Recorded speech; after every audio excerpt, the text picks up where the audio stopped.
છે કે એક અપૂર્ણાંકના અંશ અને છેદ બંનેમાં 2 ઉમેરતા તે 9/11 બને છે. જો અપૂર્ણાંકના અંશ અને છેદ બંનેમાં 3 ઉમેરવામાં આવે તો તે 5/6 બને. તો તે અપૂર્ણાંક શોધો. ઓકે, તો અહીંયા અપૂર્ણાંકના અંશ અને છેદમાં 2 ઉમેરવાના છે. હવે અંશ અને છેદ તો આપણને ખબર નહીં, માટે આપણે અંશ અને છેદને x અને y ધારી લઈશું. ધારો કે અંશ x અને છેદ y છે, બરાબર. હવે અંશ અને છેદ બંનેમાં કેટલા ઉમેરવાના છે? યસ, 2.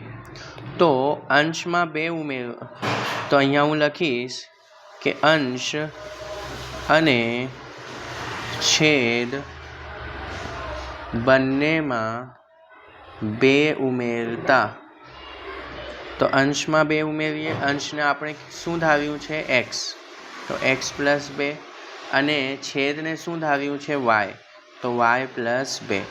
આપણને જવાબ શું મળશે? 9/11. ઓકે, હવે આને સરળ ફોર્મમાં કરીએ. 11 જે છે અહીંયા ભાગાકારમાં છે, બરાબરની બીજી સાઈડે એ ગુણાકારમાં આવી જશે. તેવી જ રીતે y + 2 જે છે અહીંયા ભાગાકારમાં છે, બરાબરની બીજી સાઈડે ગુણાકારમાં આવી જશે. ઓકે, તો 11x + 2 બરાબર 9y + 2. હવે બ્રેકેટની અંદર x + 2 છે. આ બંને જે છે એનો 11 વડે આપણે ગુણાકાર કરશું. તો 11 × x થઈ જશે 11x, 11 × 2 = 22, 9 × y 9y, 9 × 2 = 18.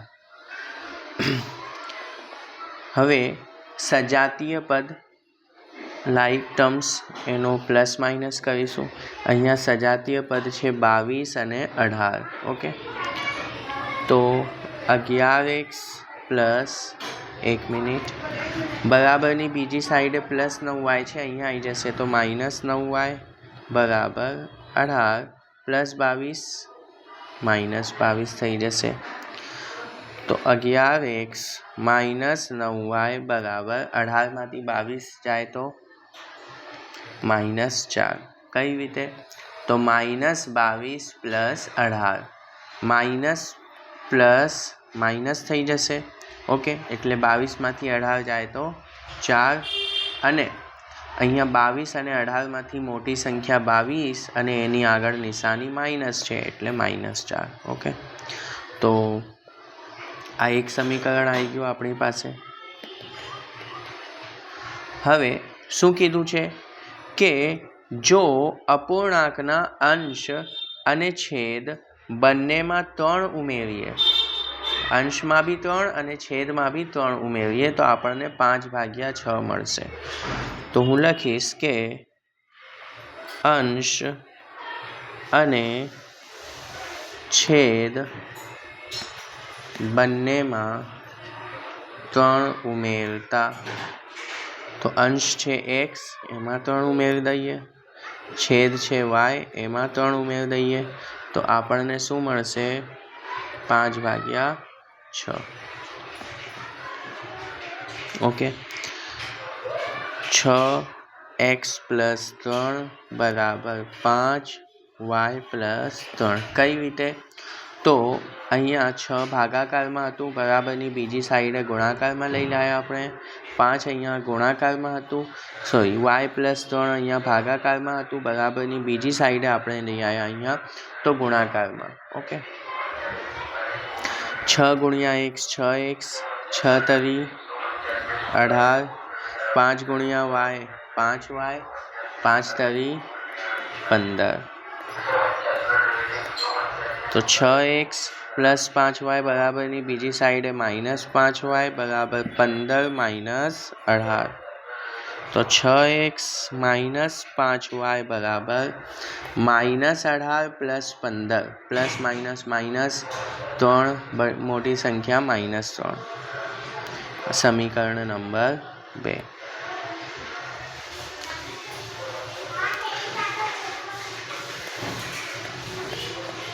સમીકરણ 1 અને 2 ને સરખાવતા. સમીકરણ 1 શું છે ભાઈ? 11x - 9y બરાબર -4 અને 6x - 5y બરાબર -3. હવે અહીંયા આપણે x અથવા y માંથી કોઈ પણ સંખ્યા શોધવા માટે, x અથવા y ની વેલ્યુ શોધવા માટે સમીકરણ 1 ને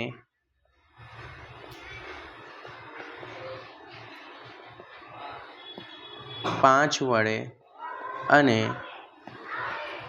સમીકરણ 2 ને 9 વડે ગુણતા. કઈ રીતે? તો જુઓ, અહીંયા બીજા સમીકરણમાં y નો સહગુણક 5 હતો અને પહેલા સમીકરણમાં y નો સહગુણક 9. તો આપણે 9 ને બીજા સમીકરણ વડે ગુણ નાખ્યા અને જે 5 હતો એને પહેલા સમીકરણ વડે. તો સમીકરણ 1 ને 5 વડે 11 × 5 = 55x, 9 × 5 = 45y, 5 ચોક 20. તેવી જ રીતે સમીકરણ 2 ને 9 વડે ગુણવાના છે. તો 9 છંગ 54x, 9 પંજા 45y બરાબર 9 તરી 27 અને એ બી માઇનસમાં.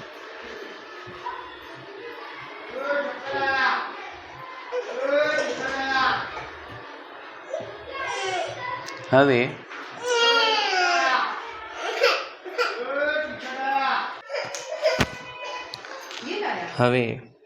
આપણે નિશાની બદલીશું. અહીંયા પ્લસ છે તો માઇનસ, અહીંયા માઇનસ તો આપણે પ્લસ, અને અહીંયા બી માઇનસ છે તો પ્લસ મૂકીશું.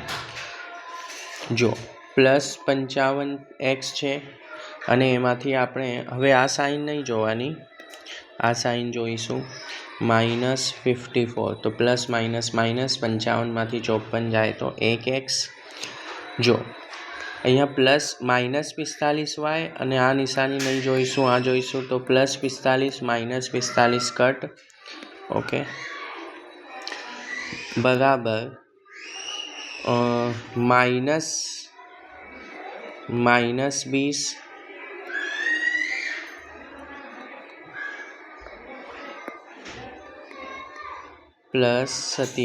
માઇનસ પ્લસ માઇનસ 27માંથી 20 જાય તો 7, એટલે કે 7.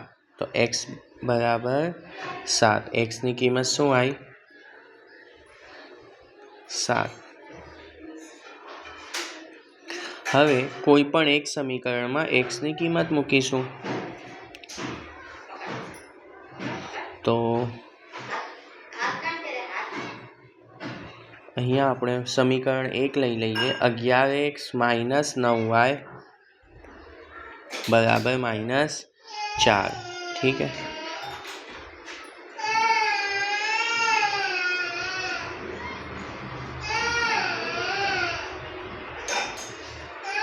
$11x - 9y બરાબર -4. એમાં x ની કિંમત કેટલા મૂકીશું?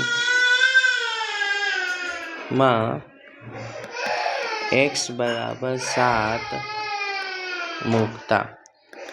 તો 11, x ની કિંમત 7 -9y બરાબર -4. 11 × 77 -9y બરાબર -4. 77 બરાબરની આ સાઈડે -4 અહીંયા આવશે તો +4 બરાબર -9y, બીજી સાઈડે +9y થઈ જશે. તો 77 ને 4 81 બરાબર 9y. 9 ગુણાકારમાં છે, અહીંયા આવશે ભાગાકારમાં. 9 × 9 = 81, એટલે y બરાબર 9. હવે આપણે અંશ x અને છેદ y ધાર્યું હતું. ઠીક છે. માટે અપૂર્ણાંક 7/9 થશે.